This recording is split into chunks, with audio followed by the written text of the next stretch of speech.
ধর্ম যখন বিজ্ঞানকে বলে রাস্তা ছাড়ো, বিজ্ঞান কি রাস্তা ছেড়ে দেয়? পোপের ভয়ে দেশান্তরী হয়েছিলেন লিওনার্দো দা ভিঞ্চি। সারা দিন একটা অন্ধকার ঘরের মধ্যে পায়চারি করতেন গ্যালিলিও গ্যালিলেই। তাকে পাহারা দেবার জন্য বসে থাকত একজন ধর্মের পেয়াদা, যার চোখের পাতা বাতাসেও নড়ত না। বিজ্ঞান কি তখন থেমেছিল? তীর্থের পাণ্ডাদের হৈ হৈ, তাদের লাল চোখ কি পেরেছিল পৃথিবীকে বেঞ্চের উপরে দাঁড় করিয়ে সূর্যকে তার চারিদিকে উঠবোস করাতে?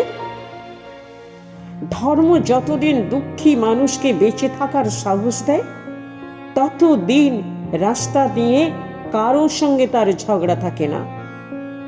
রাস্তা কারো একার নয়, বরং তাকেই একদিন রাস্তা ছাড়তে হয় যার স্পর্ধা আকাশ ছুঁয়ে যায়।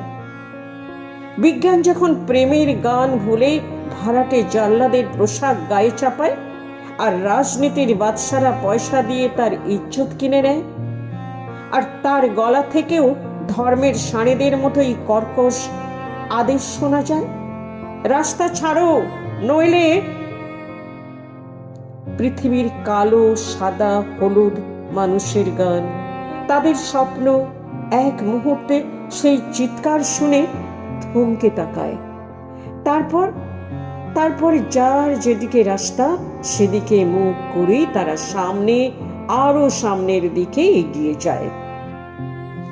কেউ কাউকে রাস্তা ছেড়ে দেয় না।